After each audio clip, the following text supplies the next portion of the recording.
I have a question for my YouTube audience. How old is too old to use the word fire? I was watching a sports card investor YouTube pack battle with Ken Golden over at Golden Auctions, and he used the word fire, and I have to admit, it threw me off a little bit. I was like, wait, did he just use the word fire? So then it got me thinking, well, how old is too old to use the word fire? I actually don't use the word myself. I kind of feel like I'm in that over the age to use fire category, but just thought I'd throw that question out there for YouTube. Welcome back from the National. Those of you who were at the National, it looked like a lot of fun. Thanks for putting out all those great vlogs. I really didn't feel like I missed much, to be honest with you. I'm sure I missed a ton, but watching those videos really, made me feel like part of the experience. So thank you to all the content creators who put the vlogs out, who put out vlogs with deals. Sports Card Investor, who just sporting the shirt again, put out kind of a I don't know if you want to call it like a amazing race or some type of competition where they're trying to find memorabilia for their new location. So that was kind of a fun little video as well. Anyway, seems like it was a lot of fun. I will definitely be at the next one, which I guess is back east next year. So looking forward to that. But I'm actually hoping that they have more card shows. I know Dallas does it every quarter, but I'm hoping we have another big show, something of a similar magnitude, and maybe on the West Coast. So that would be kind of cool. Anyway, just wanted to kind of recap on that, even though I wasn't there. I want to get into some baseball and then into some football. The Dodgers play the Astros tonight. The first time the Dodgers are playing the Astros in Dodger Stadium. It's a sellout crowd. The Dodgers are throwing Walker Buehler, Cy Young Award candidate, 11-1, 2.19 ERA, 139 strikeouts. I'm saying it right now, Walker Buehler is going to win the Cy Young Award this year, and he will probably win some type of award in the playoffs. I'm not saying he's going to win the MVP. I don't know if they give out another award for pitchers, but he is definitely going to make some noise in the playoffs. I would be buying Walker Buehler right now, and in fact I am. So if you're going to look on Star Stock for some Walker Buehler cards, you can get his Topps Chrome base cards very cheap right now. I bought up most of the refractors. The refractors go for about $117 for his PSA 10 on eBay, which I think is incredibly cheap, especially considering the pop count is only 290. I know with PSA backlog, the pop count's going to go up, but right now it's at 290 cards. That's super low. Even if 1,000 more come back or 2,000 more come back, it's still a low pop count for how good Walker Buehler is. So we'll see what he does tonight against the Astros. I definitely have a bitter taste in my mouth from that 2017 World Series, so it's going to be fun to watch tonight. On other news, the Angels called up Joe Adell, who is one of their prospects, and I guess he didn't really do very well in the minors. He's struggled, I think, with maybe too many strikeouts, or just somehow he's inconsistent, so they didn't really bring him up earlier on. I actually bought his card on Star Stock for $10, sold it for $13. I didn't even remember doing this because I looked up his card today, and I think you can get it, the same card, Bowman paper, Star Stock A, for around $3 to $4. So the price point is much lower. Might be a decent play. You never know. A very small entry point. So if you want to look to maybe make a quick play on someone who's just gotten called up. He got called up yesterday. He didn't play. It looks like he might be in the lineup tonight. So just want to throw that out there as maybe a small Star Stock play if you're looking to do that. So that's all we got in baseball. I know most people don't really care about baseball. What most people are talking about right now is the NFL. We're getting pretty excited. We're in the month of August. We're looking at training camps. We're looking at, who's going to win the AFC North, who's going to win the NFC West, and we're starting to project and kind of say who's going to have a breakout season, and we're looking at all that. One of the things that happened most recently is the Carson Wentz injury. Now, I will say that I have not been a Carson Wentz fan pretty much for the last 3 years. I liked what he did in 2017. I believe he is a talented quarterback, and I believe that had he stayed healthy, the Eagles probably still would have won the Super Bowl that year. So I do think he has potential, but since that time, he has really struggled to stay on the field. And even when he finally got his opportunity in the playoffs, I believe he even got hurt in that playoff game, if I'm not mistaken. So I'm not really sure about his track record, and this is not surprising to me at all to hear that he's injured again. And it's the most odd injury. I tried to listen to Frank Reich on ESPN, and he talked about his foot being injured in high school, and somehow that's carried over to last week or whenever he suffered this injury, and I cannot understand it. Honestly, it sounds made up to me. It sounds totally made up. It sounds like the problem really is in his head, and this is just an excuse for why he's going to miss 5 to 12 weeks. I mean, me saying this is just as likely as the real foot injury that they're saying happened, because it just seems so odd. Anyway, I really, to be honest with you, long term, I have no faith in Carson Wentz whatsoever. I would definitely not be buying his cards, even on a dip right now. I don't see him coming back and taking the Colts to the promised land.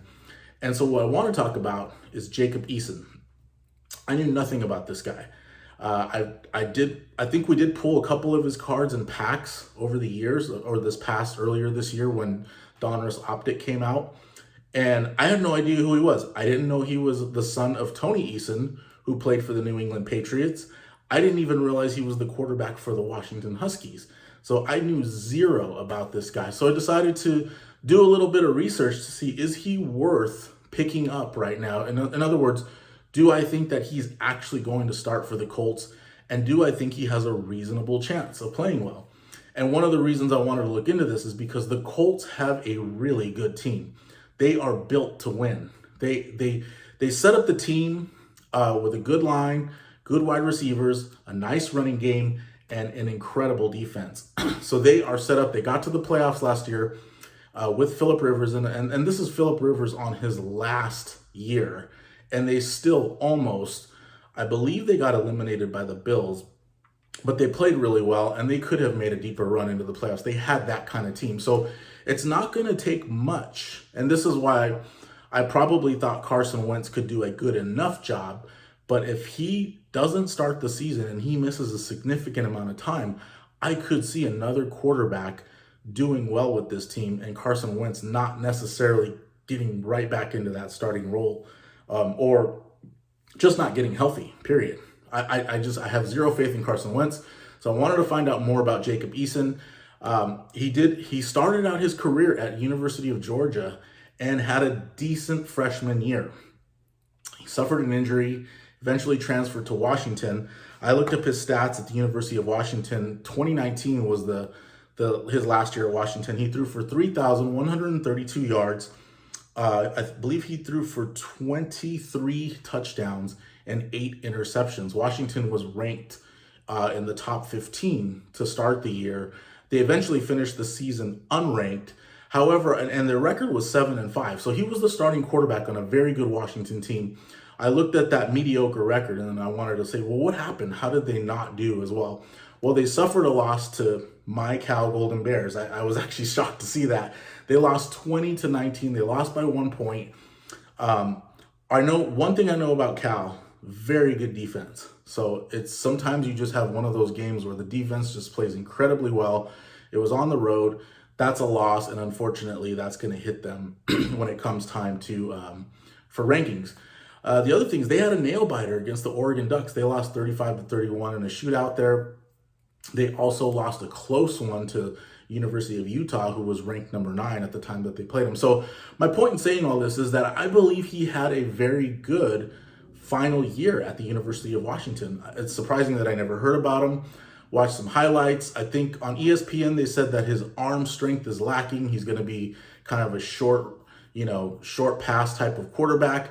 But from what I saw on the highlights, it looked like he could get the ball downfield. But what do I know? So anyway, my conclusion is I think he has what it takes to actually help the Colts get to where they need to be. I'm not saying go to the Super Bowl. I'm not even saying go to the AFC Championship game.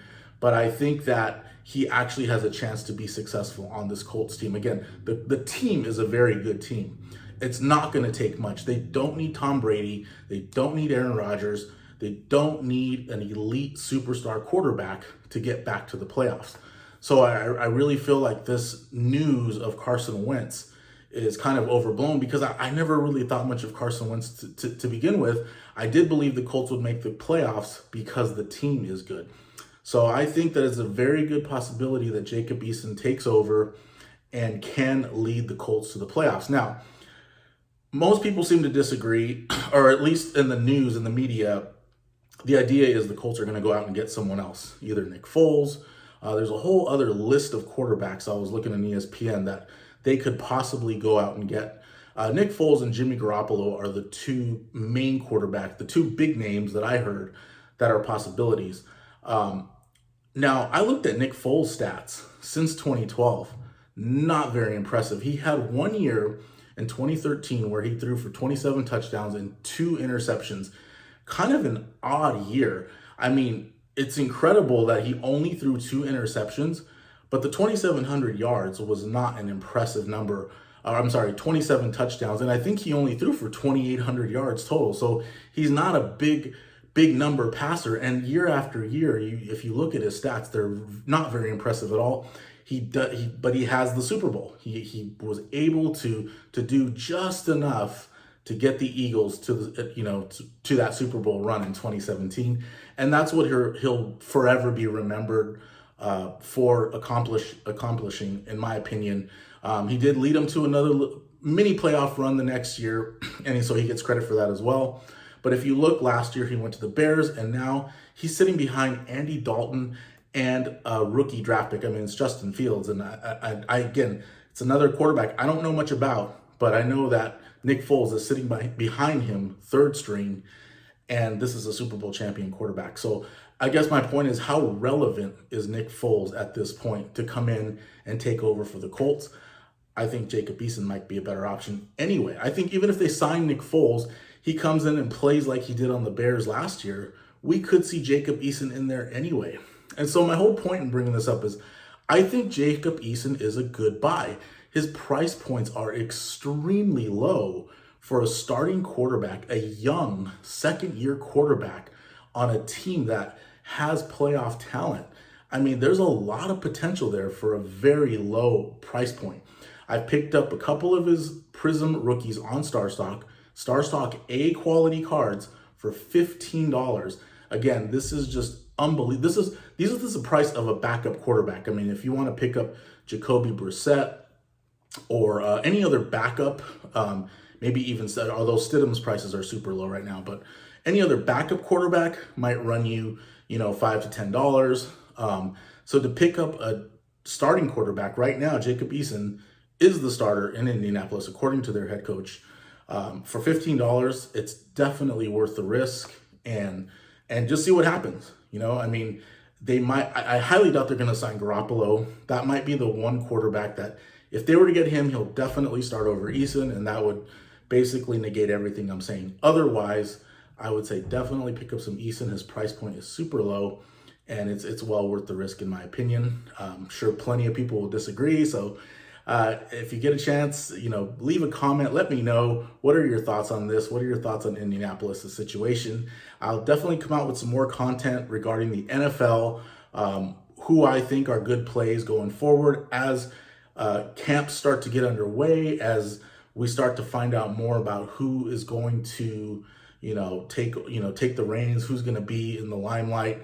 Particularly, I want to get into fantasy football, because I like the idea of looking at fantasy football and fantasy football rankings and determining if we can see any plays that can be made on football cards as a result of potential in fantasy. So that's something I definitely want to look into. Anyway, just wanted to get this out there about Dodgers Astros tonight. Jacob Eason, let me know your thoughts.